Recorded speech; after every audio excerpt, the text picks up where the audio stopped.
Fala da Terra! Seja muito bem-vindo, você que nos acompanha pelas redes sociais. É um prazer enorme tê-lo você aqui conosco.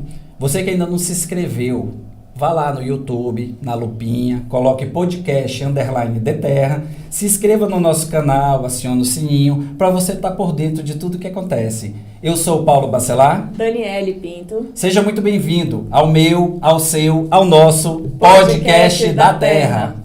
Hoje temos a honra de conversar com uma mulher que atua com firmeza na educação, no empreendedorismo e mais recentemente na política. Ela é empresária, contadora, advogada, professora, mestre e doutora em Direito e reitora do Grupo FAMetro. Um currículo dela não para por aí, minha gente. Em 2022, ela entrou na política e de lá para cá se tornou uma das principais vozes de direita no Amazonas. Aqui conosco, Maria do Carmo Serfaí Lins de Albuquerque. Seja muito bem-vinda, doutora. Obrigada. Ao podcast da Terra. Obrigada, Paulo, Daniele. Agradeço a oportunidade, de falar, de mostrar nossos projetos, planos e dar um pouco a conhecer da nossa pessoa para todos os outros. Doutora, é uma honra muito grande poder tê-la aqui conosco. Era um sonho realmente poder tê-la aqui conosco, né? E graças a Deus para ver que as orações do Senhor são sempre atendidas, sempre. Você começou sua carreira nos anos 80, se formou em Ciências Contábeis, depois Direito, e hoje está à frente de uma das instituições mais respeitadas da nossa região. Quando você olha para trás, o que te moveu desde o início? Então, olha, eu tive a sorte, a bênção, eu diria, de ter uma mãe que sempre nos impulsionou a obtermos de nós o melhor. E ela sempre dizia que a gente, para ter sucesso na vida, precisava de duas coisas: estudar e trabalhar. Então, assim, eu vim de uma família humilde e a minha vida foi toda calcada nessa dupla: estudo, trabalho. Muito estudo, muito trabalho. Então, assim, tudo que a gente olha é que a gente tinha metas, tinha objetivos, e a gente tem que ser assim. Eu sempre falo que quem não sabe onde quer chegar, qualquer lugar serve. Então, a gente tem que saber onde quer chegar e trabalhar e se empenhar para aquilo. Então, a minha vida foi isso: planejar, chega lá, vai mais adiante, Eu diria assim, a gente planeja uma meta, depois dobra a meta. Parece brincadeira, mas é isso mesmo. Quando você chega, até o dia que você vai chegar e vai dizer, não, pronto, agora eu cumpri minha missão. Mas enquanto a gente está vivo, tem que ter metas, sonhos, trabalhar por isso. É muito importante, Eu fico imaginando como que, assim, um pai, uma mãe, quando ele está motivando seus filhos a seguir, principalmente quando eles vêm sendo uma doutrina, que Sim. Às vezes é barreiras para eles, e eles não querem isso para os filhos, doutora? Sim, precisa. A gente precisa sempre motivar os filhos. E hoje é uma coisa que a gente vê com muita preocupação. Eu já tenho netos que vão de 2 até 15 anos, então várias faixas etárias. E a gente tem sempre essa preocupação de estar conversando com eles e explicando que na vida tudo depende de esforço, nada cai de mão beijada, não existe essa possibilidade. Então, você motivar seu filho, você motivar seu neto, estimular a aprender, a buscar um caminho, é sempre a melhor opção. Eu, que trabalho com educação, vejo com muita preocupação algumas situações em que os pais delegaram, literalmente, o trabalho de educar.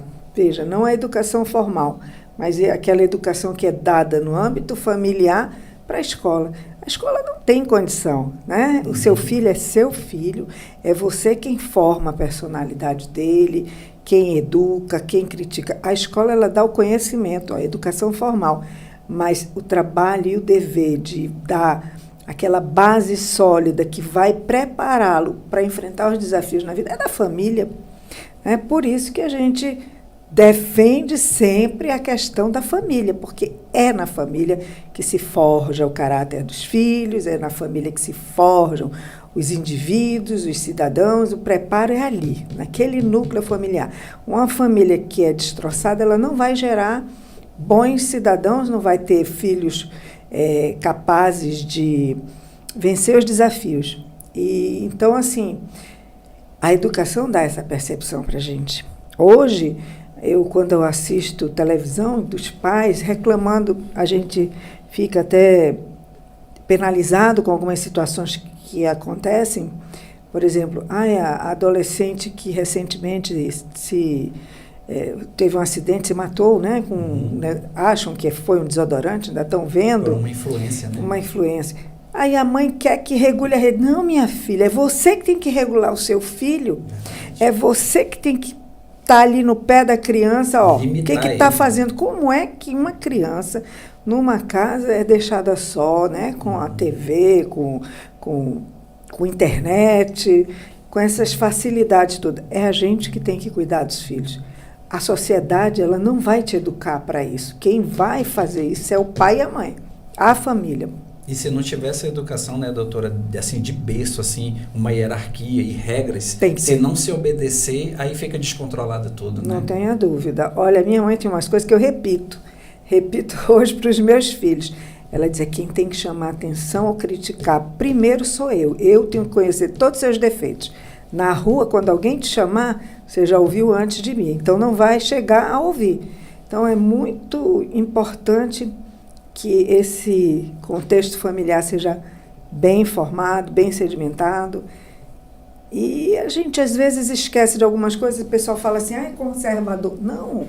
Olha só, historicamente, a gente vê por que hoje se ataca tanto a família. É porque é mais fácil você dividir, né, para dominar. Então, quando você quebra os núcleos familiares, você tem esse espectro da dominação. Então, você domina o indivíduo que ele não tem uma base sólida. Nesse ponto, religião, família, são valores fundamentais. Sim, por isso que a gente às vezes não tem a dimensão do, né, o trinômio que é dito, a exaustão, inclusive, pelo Bolsonaro, que é Deus, Pátria, Família e Liberdade, que a religião ela foi anterior à família. As famílias nasceram dos núcleos religiosos, porque o homem sempre teve esse olhar para Deus. Então, as famílias começaram a se agregar para fazer os altares, e aí, de repente, você tinha os núcleos familiares, porque o homem sempre foi esse ser, né, que busca estar junto com outros para se fortalecer. E daí você acaba na liberdade. Por quê? Porque liberdade é a base de tudo. Se você não tem liberdade, você não tem nada.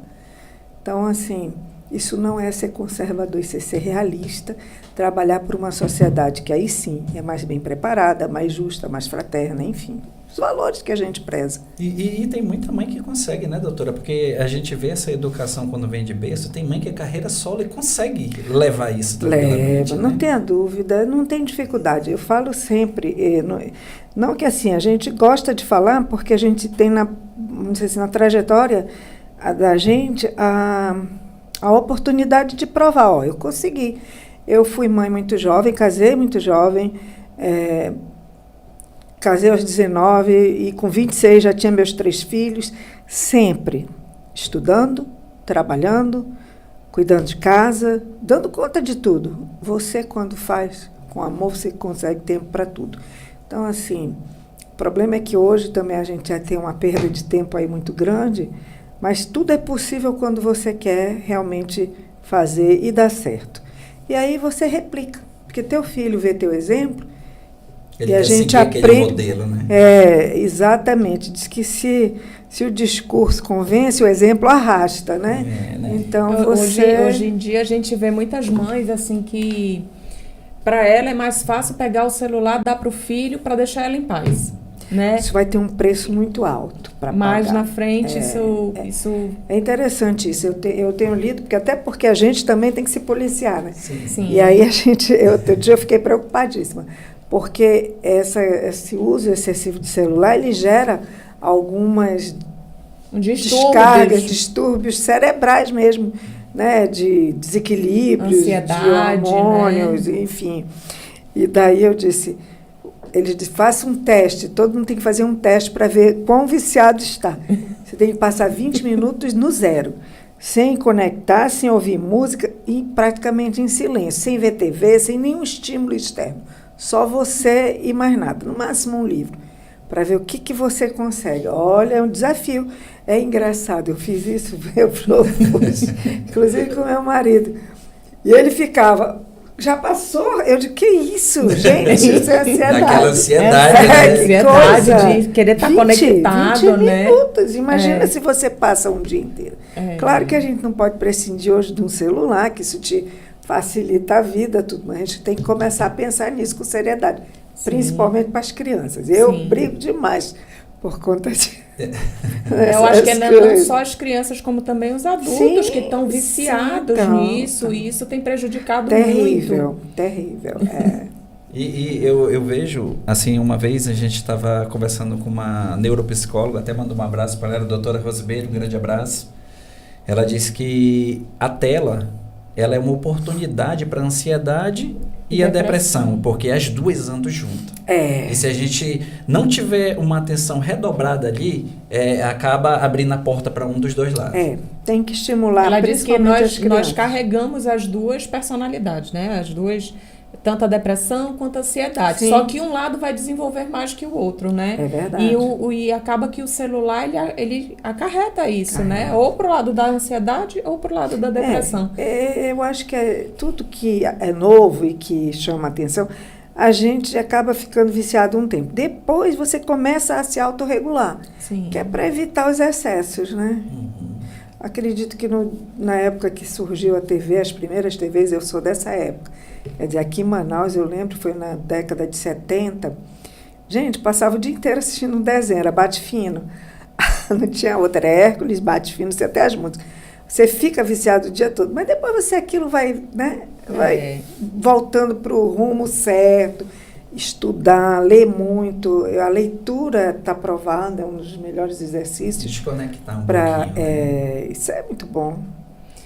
E, doutora, tem alguma lembrança marcante do seu tempo de estudante que hoje você carrega como forma de liderar a FAMetro? Sim, olha, eu sempre gostei de trabalhar em grupo. Trabalho em grupo e sempre fui, vamos dizer assim, quando formava, né? Trabalho em grupo. Eu era sempre a que liderava o grupo. Então, isso veio também dessa minha capacidade, se é uma coisa que eu tenho, eu consigo trabalhar em grupo, valorizando o trabalho de cada um, unindo, e isso eu tenho trazido para a minha vida empresarial e agora pretendo levar para a política. Aquela liderança, assim, com aquele olhar de detalhes, né, doutora? Sim, isso aí é uma coisa que eu tenho feito, sempre fiz na minha vida de estudante, faço, né, hoje na minha vida profissional, porque tem pessoas que são muito centralizadoras, não têm confiança. Eu já sou assim, eu vou e eu digo sempre, olha, meu maior elogio, não precisa esperar de mim elogio, porque elogio é uma coisa meio desgastante. Se você elogia demais, a pessoa acaba, né? Então, assim, eu gosto e digo, o melhor elogio é quando você não chama atenção, significa que está tudo bem. Tudo bem. Vai embora. Doutora, a gente sabe que a educação no Amazonas ela tem desafios próprios, desde o acesso até a permanência dos alunos. Que ações a FAMetro tem feito para atender esses jovens? Educação em todo lugar, e principalmente no Brasil, ela não tem sido levada com a seriedade que deveria. E isso foi um projeto nosso desde o início, levar muito a sério a educação. Olhando para trás, olhando a nossa experiência, a experiência que vinha do passado, um passado onde a educação se fazia com base sólida, um conhecimento bem trabalhado, com uma dedicação, mostrando para a pessoa que conhecimento ele não depende do que você recebe, mas principalmente daquilo que você recebe e trabalha. Então, o aluno tem que entender e ter essa percepção de que o professor está ali, ele é só um vetor. O trabalho vai depender do aluno. Então, conscientizar o aluno da importância do estudo para o aprendizado tem sido um trabalho árduo.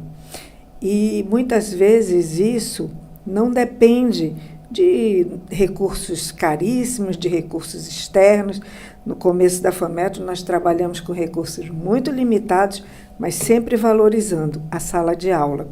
A sala de aula ela é fundamental para o aprendizado e parece que isso tem sido esquecido ao longo do tempo. Nada substitui no processo de conhecimento o aluno e o professor que ensina e o aluno que responde estudando e cobrando do professor. Então, o nosso aluno na FAMetro, ele sempre foi estimulado a isso, cresceu bastante. Claro que a gente não consegue dominar o tempo todo mundo, até você entender, mas o resultado que a gente tem tido mostra que nós estamos no caminho certo. O nosso IDD é muito bom, é muito alto, o que mostra que o aprendizado do aluno que entra e o aluno que sai, ele acontece de fato. A gente consegue mensurar esse progresso que o nosso aluno tem dentro da instituição. Que muitas vezes as pessoas, elas questionam como que a FAMetro está passo a passo colada com a UFAM, por exemplo, que é uma instituição muito mais antiga, que é uma instituição pública e que tem alunos que vão para lá, que vêm de escolas privadas caríssimas, que se preparam muito para passar no vestibular, falando assim dos cursos mais exigentes, e a transformação deles dentro da universidade é muito pequena, quer dizer, ela fica aquém do que deveria. Por isso que nossos índices não são, no contexto nacional, não são os melhores, e no mundial o Brasil também fica muito aquém, né? A gente precisa entender isso. Eu acho que é importante a gente se ver como a gente é, não como a gente quer. Tipo assim, eu sou magrinha, não sou. Estou me olhando no espelho, eu tenho que ver a imagem real. A educação no Brasil ainda é muito ruim. Os nossos índices estão aí para mostrar isso. No Amazonas nem se fala. Então, é um trabalho de força, vamos dizer assim. Não é um trabalho simples, mas que precisa persistir, ninguém pode desistir. E é o que a gente tem feito, lutado para que o aluno entenda isso e saiba que é isso que vai fazer a diferença na vida dele, profissional. E para eles saberem, né, doutora, que é através dessa porta que é o futuro, né? Não tenha dúvida. Hoje há um tempo passado, eu ouvi, a gente sabe que a UFAM, o EA, ele se torna assim uma referência na parte pública ali, né? Mas eu já ouvi de professores da UFAM dizendo, eu perguntei, se você fosse dar aula numa dessas instituições privadas, onde você daria aula? FAMetro. A FAMetro, Eu disse assim, professor, por quê, professor? Eu digo, porque eu quero estar onde os melhores estão. É verdade. Eu acho isso é legal, bom. Isso parabéns, doutora. Para a gente é uma alegria, um orgulho, né? A UFAM, eu sou da UFAM, vim da UFAM, a minha primeira formação foi lá. Depois eu fiz uma privada e eu digo assim com muito orgulho que hoje as universidades privadas, faculdades privadas, centros universitários, elas prestam um serviço inestimável à população, porque as universidades públicas, elas pararam, elas não cresceram, elas, a despeito de todo o investimento que se faz nas instituições públicas, elas não dão a resposta para a sociedade que sustenta elas. A gente sabe disso. Geralmente, porque todos nós sustentamos as universidades, né? As instituições públicas de ensino superior, elas são sustentadas por nós, como qualquer outra coisa pública, são os nossos impostos. Mas dificilmente o filho de uma pessoa de baixa renda, que precisa de fato, tem condições de entrar na universidade. E aí vem o sistema de cotas, que eu considero ele injusto, porque você colocar uma cota, você está colocando o mínimo, quando você deveria colocar o máximo. Quem deveria ter acesso prioritário nas pessoas que sustentam. Mas realmente as universidades, na minha opinião, elas viraram as costas, porque hoje quem carrega o piano da educação no Brasil, que tem muitas, eu tenho assim milhares de pessoas que são a primeira pessoa daquela família que se forma no ensino superior. Primeira. Se não fosse a possibilidade dela ter uma educação numa instituição privada, ela não teria acesso à pública, porque a pública se fechou para isso. Sim. Não tem vagas, né? E as vagas dos cursos tidos como de ponta, eles são para quem tem alto poder aquisitivo, que vem de escolas maravilhosas e que consegue ter acesso a isso. Sim. Doutora, a senhora tem alguma história de superação de alunos? Milhares, posso contar sim, milhares. Nós já tivemos, assim, vários alunos, não vou nem falar... Citar nomes. Né? Mas assim, de PC10, pessoas que conseguiram, a gente já teve um aluno que tinha deficiência visual e que se formou em Direito, a gente tem autistas que já se formaram, vários, entendeu? Então a FAMETRO é uma instituição que preza muito a inclusão e não faz disso bandeira, faz naturalmente, porque a inclusão é isso. Então a gente faz. Mas fora isso, os exemplos de superação. Senhoras, pessoas assim que os nossos primeiros alunos, hoje até estão bem mais jovens, mas a gente teve muitas pessoas que na sua vida adulta tinham dificuldade e voltaram para estudar com a gente, eram pessoas já de mais idade, conseguiram se formar e hoje tem aí uma carreira que tem prazer, que são realmente bem-sucedidas. Uma vez eu conversei com uma senhora e ela era cozinheira, né? Tinha um bifezinho e ela disse para mim, olha, a senhora mudou minha vida. Eu falei, foi? O que é, né? Ela falou, olha, eu tinha um buffet lá na Alvorada. E a senhora sabe que quando eu fazia, eu estragava comida e as pessoas não comiam. E ela foi fazer gastronomia. Voltou para a escola, na verdade ela fez técnico em gastronomia, né? E daí ela disse, hoje o meu buffet bomba, porque eu aprendi a porcionar, a fazer a comida, a arrumar.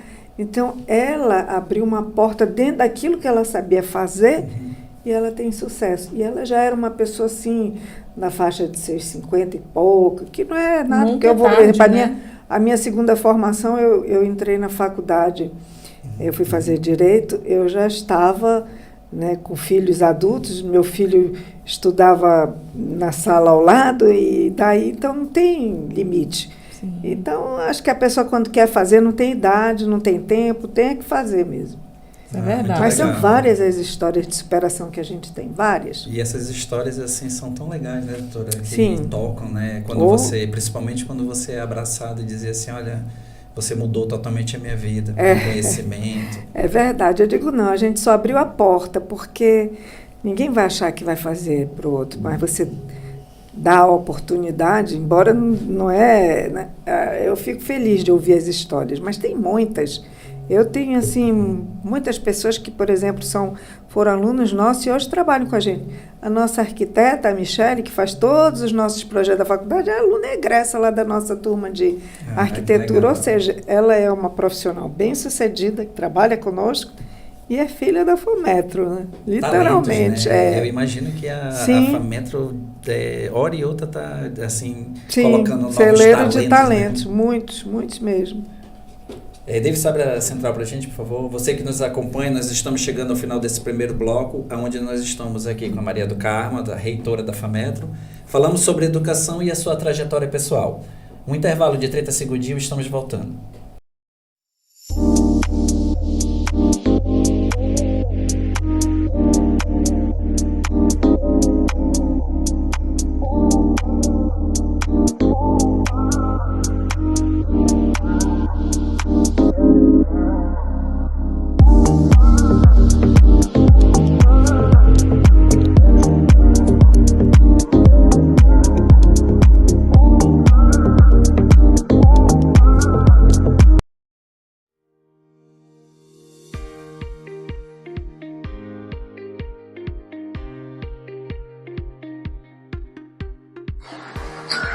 Olá pessoal, tudo bom? Meu nome é Ulisses Aristides, sou o presidente da plataforma Assento Cap e hoje estou aqui com nossos parceiros Podcast da Terra e o Instituto DEPAS. É um aplicativo que vai te proporcionar carros com ar-condicionados, motoristas verificados e detalhe, uma viagem tranquila, uma viagem que você vai se sentir bem, porque nossos carros são limpos, carros novos e carros com ar-condicionados.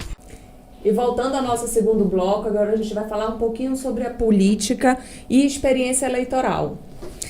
Doutora, agora vamos entrar num tema que todo mundo quer saber, né? No ano passado você aceitou o desafio de se candidatar a vice-prefeita. O que te levou a entrar para a política? Então, o meu desejo de entrar na política só tem uma razão: o desejo de fazer a mudança que eu vislumbro para a nossa cidade e agora para o nosso estado. É muita coisa que pode ser feita. Porque assim, eu ando com o olhar de quem quer mudança, de quem quer empreender, de quem quer fazer as coisas. Mas você não consegue dar conta disso na vida privada, na iniciativa privada. Na iniciativa privada você tem um limite. E o público, né, a política é que muda realmente a vida das pessoas, que consegue fazer essa mudança. E essa mudança, que quando ela está na mão de pessoas que não têm esse compromisso, elas vão levando a uma deterioração do Estado, do município, e é o que a gente tem visto, tem assistido. O Amazonas já teve grandes nomes, a gente já avançou, mas hoje o Amazonas é um estado rico, mas o desenvolvimento dele está muito abaixo do potencial que ele tem, mas é muito abaixo. Nós éramos para ser um estado que, pelo PIB que nós temos, era para estar lá entre os 5 maiores, porque nós somos muito grandes. Então, isso é culpa do político que não trabalha. E, lamentavelmente, hoje a gente tem visto isso. A política, ela perdeu força, perdeu pessoas que entravam na política com o desejo de fazer a diferença, de deixar um legado. Eu olho assim, para trás. Vamos lá, vamos muito para trás. Eduardo Ribeiro. Gente, você olha a obra desse homem que está aí, o legado que ele deixou, o que era a nossa Manaus naquela época. A Paris dos Trópicos, uma cidade que tem aí um Teatro Amazonas, um Tribunal de Justiça, o prédio lá da alfândega, aquilo tudo, né, daquela época de ouro que a gente teve. E isso é legado. Aí nós tivemos outros governantes, eu vou deixar de nominar, porque senão eu vou acabar esquecendo algum. E aí, de repente, começa a entrar pessoas que elas não têm projetos políticos para o povo, porque a política foi feita para isso, para o povo.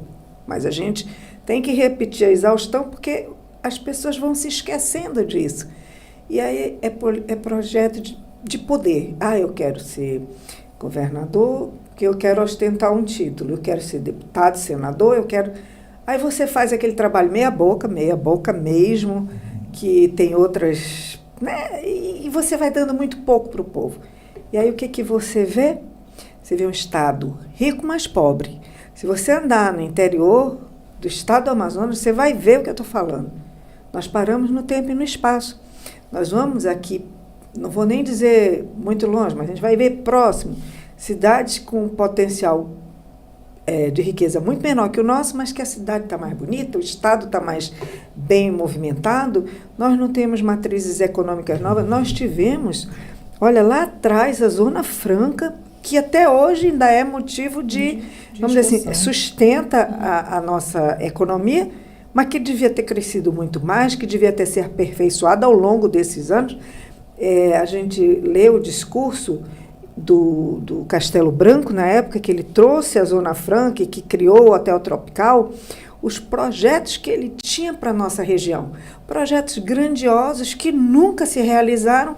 A partir de um certo tempo, as pessoas simplesmente foram deixando. Tipo assim, você montou uma casa, está tudo bem, você nunca mais reforma, você nunca mais faz nada, você não cresce, estagnou. Nós estamos assim paralisados no tempo e no espaço.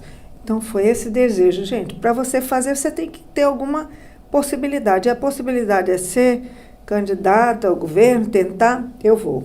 É uma missão que eu tomei para mim, é um legado que eu quero deixar para o meu estado. Eu sou amazonense, aqui de origem, né? A gente tem muitos amazonenses que são amazonenses de coração, mas a gente precisa amar muito uma terra para tentar mudá-la. Eu sou assim apaixonada aqui pelo Amazonas. Eu sou uma pessoa que eu tinha muito orgulho e hoje tem uns 20 anos que eu digo, eu só tenho tristeza, porque a gente vê pessoas que literalmente se aproveitam do erário, se aproveitam do Estado para estar discutindo, meu Deus, o que eu quero para o meu Estado? Nada. Eu quero é saber se eu vou ser o prefeito, o governador. Eu não tenho uma obra, eu não tenho absolutamente nada. Nós não temos, e essa é a realidade. E eu não me contento com pouco, não me engano com pouco, e quero mostrar para o povo do Amazonas que ele tem direito de ter muito mais. muito, muito mais do que ele tem hoje. Doutora, eu lhe admiro, lhe parabenizo também pela coragem que você teve. É preciso coragem. Porque quando dá esse passo, você parece que naquele momento você abre duas portas. Uma para você entrar na política e outra para expor a sua vida pessoal. Né? Porque é aí onde ocorre a covardia. Quando um político ele se sente ameaçado, ele vai para a covardia. É onde que ele começa a tentar atingir aquele possível candidato não familiar, na parte pessoal, tentar buscar. A gente diz que é revirar a lata de lixo mesmo para tentar pegar algo. E eu percebo que a sua história, a senhora sempre deixou muito aberta em redes sociais e tudo mais. Então, é algo que procuraram e não encontraram ali e tentaram lhe atingir de uma outra forma. Então, eu sinto que as mulheres foram muito bem representadas através de você. Que bom. Quando não tem argumento, né, as pessoas usam a baixaria. Mas eu espero que nessa campanha a gente consiga realmente mostrar propostas. Aliás, acho que o povo do Amazonas merece. Não merece essa política baixa, suja, que não traz nada de bom para a gente. Eu primeira lembro vez que na história, né, uma mulher governadora. Isso, eu Né? lembro que no debate Deus quiser, ali, serei governadora. vai, né? em nome de Jesus. Eu lembro que numa parte do debate, o que poderia estar sendo apresentado para nós telespectadores seriam projetos, aí eles entram numa covardia e começam os ataques. Então, todo mundo perde, né? A gente perde porque a gente poderia estar ouvindo projetos maravilhosos de desenvolvimento, mas que poderia ser atrativo para cá e a gente não coloca. A gente só dá aquilo que a gente tem dentro da gente. Então, não pode sair nada de bom de quem não tem. Simples assim. Isso é verdade. E, doutora, foi a sua primeira experiência em campanha. Como foi viver isso nos bastidores? Assim, teve alguma situação assim que lhe surpreendeu? Eu não diria me surpreender, mas assim, a vida é aprendizado. E tudo na vida a gente tem que ter como oportunidade para aprender. Então a gente caminha assim.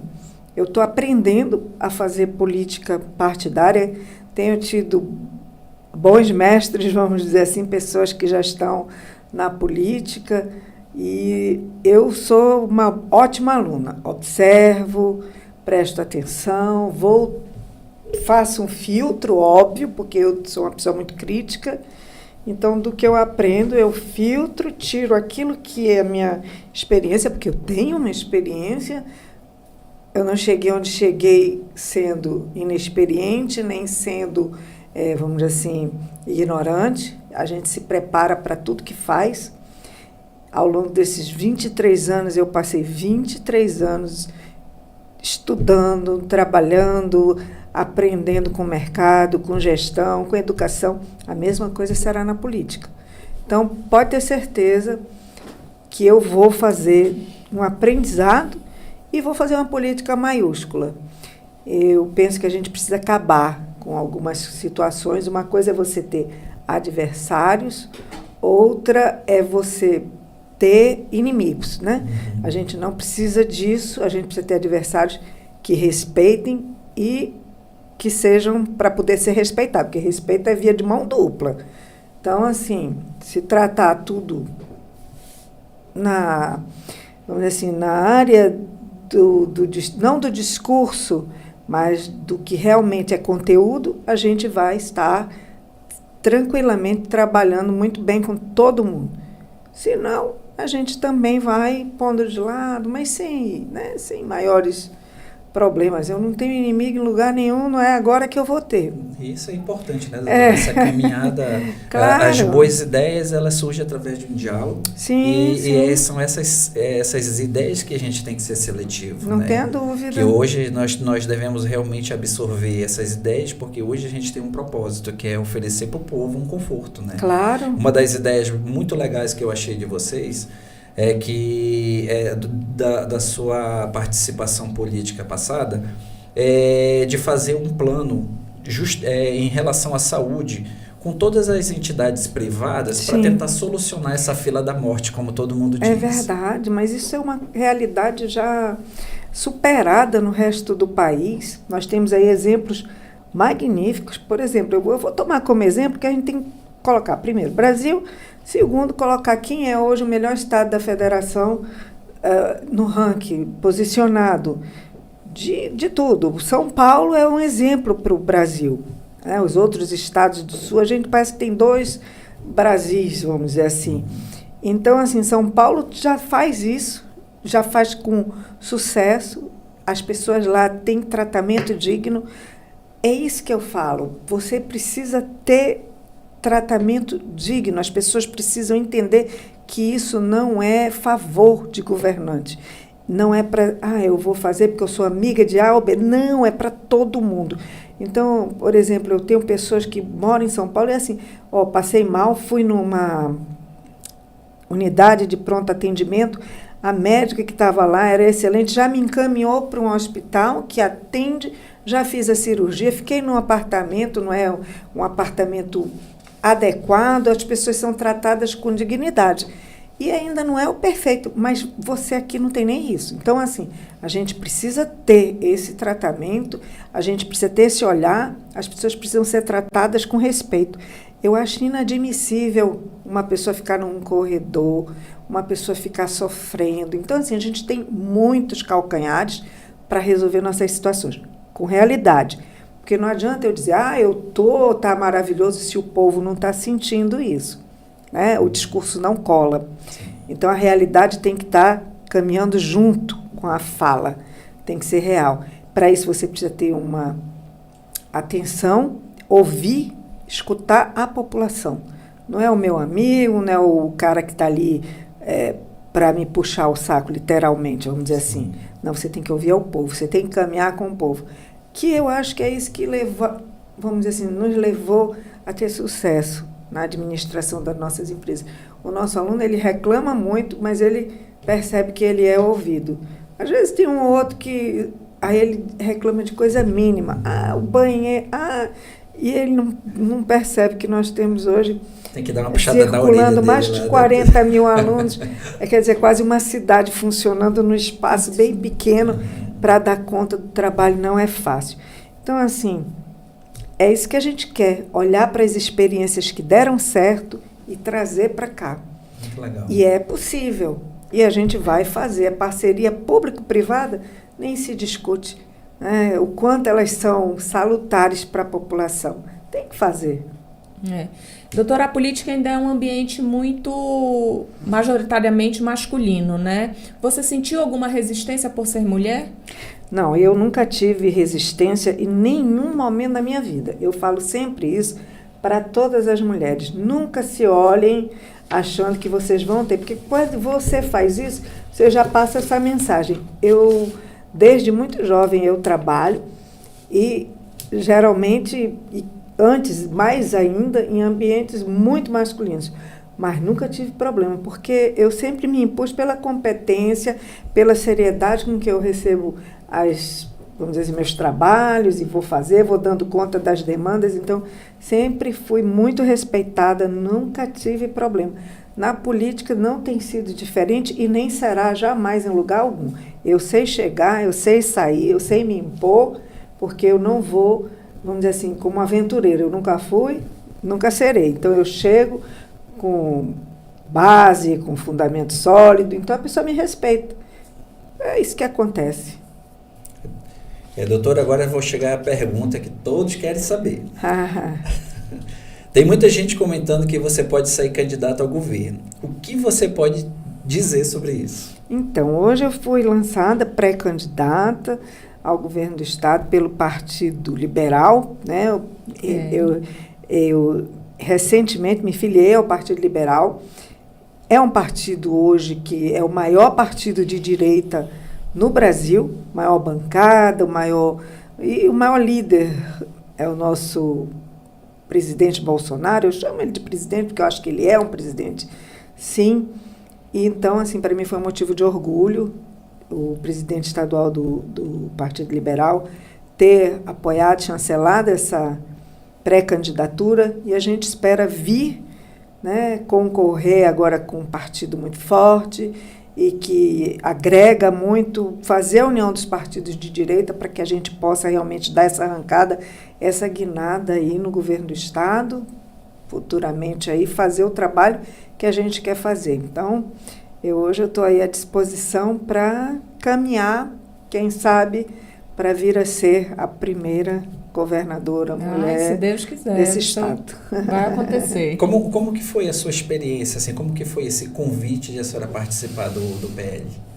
Eu recebi assim com muita alegria, com muita honra, porque não é fácil a gente se colocar, mas eu vi como um sinal de confiança e a gente vai trabalhar para honrar essa confiança aí que o partido depositou na minha pessoa. O presidente nacional também do PL, o Dr. Valdemar da Costa Neto, que também, junto com o Bolsonaro, já aprovaram o meu nome. Isso me dá realmente muita tranquilidade e muita responsabilidade também, né? Mas estamos aí. A gente sabe, que nem a gente ouve nos filmes, né, doutora? Mais poderes, mais responsabilidade, né? Mas eu tenho certeza que a senhora, como consegue coordenar todo esse mundo na parte privada, a senhora vai se sair muito bem. Tenho certeza. Vai sim. Doutora, se amanhã a senhora entrasse para o governo, qual seria a sua prioridade número 1? Tudo aquilo que se relacionar com o cuidado com as pessoas. A gente precisa priorizar, porque no final, tudo o que importa é como as pessoas... Vejam, como as pessoas vão se sentir e o que elas vão receber. Hoje eu vejo que o nosso povo está esquecido no meio dos processos. Não adianta você pensar em grandes obras que não vão trazer melhoria ou benefícios. Então, assim, tentar fazer, primeiro, resolver os problemas que mais doem na população. A gente, às vezes, perde de vista isso. O que faz a população do Amazonas sofrer? A gente vai ouvir isso. A gente tem hoje uma visão, né, do que a gente observa, que a gente tem uns gargalos de segurança, a gente tem problemas com a saúde, a gente tem problemas com a educação, a gente tem problemas demais. Então, vale dizer para o estado do Amazonas a mesma coisa que eu vinha dizendo há tempos. A gente tem que fazer aí um choque de ordem e gestão. O estado do Amazonas como um todo, principalmente o nosso interior, está muito abandonado. Né? O interior do Amazonas é muito pobre. As pessoas vêm para a capital em busca de melhorar, porque lá elas não têm nem perspectiva. Sabe o que é você acordar todos os dias e não ter um horizonte? Você vê uma criança, às vezes eu viajo para o interior, as pessoas têm ideia de que eu nunca fui no interior, eu não sei de onde veio isso. Eu vou para o interior desde meus 14 anos de idade, porque meu irmão trabalhou no interior, meu cunhado com a minha irmã moraram no interior, então eu conheço ali o Madeira todo, Nova Olinda, Manicoré, e a gente sempre ia para lá. A gente parou no tempo e no espaço, a FAMetro está hoje em 42 polos espalhados por todo o interior. Que legal. Então, assim, nós temos faculdade nas principais cidades. Aí, às vezes, eu fico parando, olhando as menininhas de 7, 8 anos. Aí eu fico, meu Deus, qual é a chance que essa criança vai ter? Qual é a perspectiva? Imagina você olhar um filho, você... Às vezes as pessoas vêm comigo, leve minha filha para criar... Olha, um pai pediu um negócio desse. Quando não... Os casos absurdos de pedofilia no interior, de crianças que são precocemente expostas, às vezes até pelos próprios pais, à prostituição infantil como meio de sobrevivência. A gente precisa trabalhar muito, a gente precisa ter amor para essas pessoas, porque isso é muito triste. E isso é falta do olhar político. A gente precisa dar uma guinada nisso. Então, a gente vai trabalhar com muita força. Quem diz assim, 4 anos, dá tempo. Dá. Meu amigo, quando você trabalha, tem tempo. Sim, senhora. E nós vamos fazer. E eu acredito muito, doutora, porque se aqui na região norte, que o nosso principal modal é aquaviário, né? E a FAMetro conseguiu chegar em todos esses polos, imagina lá no governo vai chegar muito mais longe. Vai chegar muito mais longe. Né? Pode ter certeza. Doutora, você é uma defensora da educação. Como fazer com que a educação seja realmente tratada como uma prioridade na gestão pública? Incentivando os professores, que eles são os vetores, os atores principais desse processo. Então, como é que você pode exigir de um professor que ele dê de si aquilo que ele não tem?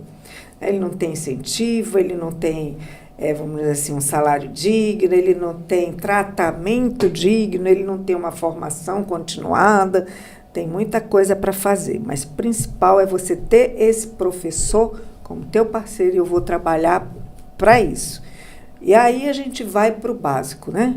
Melhorar as infraestruturas, dar para os alunos aquilo que eles precisam, que muitas vezes não é o milkshake de pitaia. Eu fui criada com mingau de aveia. Na minha época do colégio era o lanche. E era bom demais, porque não faltava. E era gostoso. Então não adianta você prometer algo que não vai ter. Então não adianta você viajar, eu vou dar 1000 tablets, se o aluno não sabe nem ler, escrever direito, se ele não tem o domínio da escrita, da leitura, coisas básicas que a gente não engana os outros. Infraestrutura nem se fala, então, assim, a gente vai fazer um trabalho com educação primoroso e é o que eu digo, muitas vezes a solução está no simples, não é no complexo, que muitas vezes o complexo está usando de artifício para ter dinheiro onde não é para ter. Sim. Entendeu? Sim. Então, assim, a gente precisa aprender a trabalhar com recursos justos, não exagerados, que propiciem, por exemplo, corrupção, desvio de verbas, contratos milionários que não dão resultado para quem interessa, para as pessoas. E isso vai ser tratado com muito rigor na nossa administração, se Deus quiser. Sim. Além dos cargos, você tem alguma causa que toca o seu coração de forma especial? Algo que você defende acima de tudo? Saúde e educação. As pessoas precisam. Que são as prioridades. Eu já vi casos assim escabrosos. No interior a gente sabe que não tem. Não tem especialistas, não tem infraestrutura adequada muitas vezes, falta trabalho. Meu Deus do céu, falta muita coisa. Muita gente vem do interior para cá porque lá não tem estrutura alguma. E aqui também a estrutura também está precária. A gente vai fazer um trabalho muito bom nisso, enquanto faz o resto. Dá para fazer. Agora uma pergunta, doutora, para encerrar. Se você tivesse que escrever uma carta, assim, para você mesmo, de 20 anos atrás, o que você diria para você? Olha onde você chegou. É isso mesmo, assim. Superação, eu sempre penso que eu gostaria que minha mãe e meu pai estivessem vivos para ver, né, que o trabalho deles deu certo. Que a educação que eles me deram valeu. E que eles estão de parabéns. Essa era uma carta para eles. E a outra para mim, viu, tá vendo? Mas continue. É que nem na propaganda, keep moving, né? Continue a se mover. Porque é isso, até o dia que a gente morre, a gente tem que morrer trabalhando. É isso aí. E a senhora vai deixar um legado lindo, né? Assim, eu fico observando. Eu não tinha falado do início, mas eu sou um de seus alunos. Eu fui da primeira turma de Tecnólogo em Logística na FAMetro. Olha, que legal. Logo que a FAMetro lançou, eu fui da primeira turma. Poxa. Né?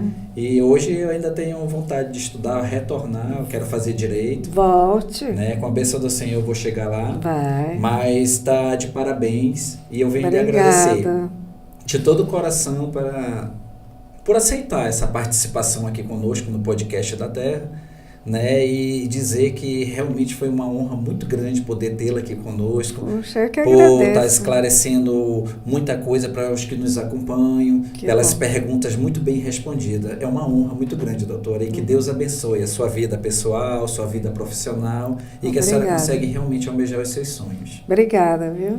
Obrigada, doutora, pela sua presença. E lhe falar que o podcast da Terra está de portas abertas para você divulgar. Ano que vem, gente, vem aí. Maria do Carmo para governadora. É isso aí, vamos cuidar do povo. E vamos lutar para isso. Vamos. Doutora, para a gente finalizar, para quem quer conhecer mais um pouco sobre a Maria do Carmo, sobre a FAMetro, sobre alguns planos seus, aonde nas redes sociais eles podem buscar? Então, olha, nós temos Instagram, Facebook. Eu acho que as redes elas têm esse papel fundamental, democrático, que abre para as pessoas e que as pessoas deveriam, espero que um dia a gente chegue nisso, poder se mostrar, mas se mostrar com verdade, com realidade, sem filtros, e mostrando, sobretudo, a vida como ela é, né? Cheia de perfeições, cheia de falhas ou de coisas boas, porque a vida é isso, né? Ninguém tem uma vida perfeita, ninguém tem uma vida 100% linear, porque o bom da vida é esse, os altos e baixos, mas a gente saber que a gente está sempre fazendo o que é certo. Esse é o importante. Então, minha rede está aí, é @Maria do Carmo Cefaí, no Instagram e no Facebook. E também tenho, acho que é Maria Cefaí no Twitter, e YouTube também tem, mas a gente tem pouca coisa no YouTube, é mais no Instagram. E eu sou muito ativa desde a fundação do Facebook, do Instagram, e se você for observar, a Maria do Carmo não mudou nada no pensamento. Talvez envelheci, né?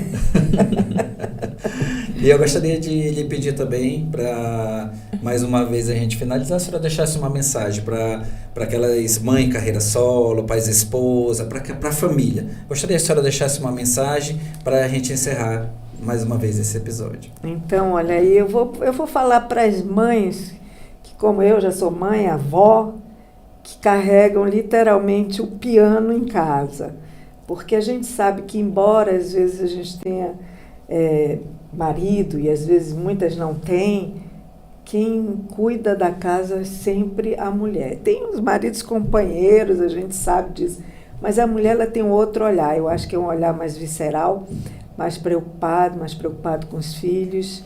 E nesse sentido a gente sabe que mulher dá conta de coisas que a gente nem imagina. A gente tem múltiplas funções, múltiplas faces e dá conta de tudo.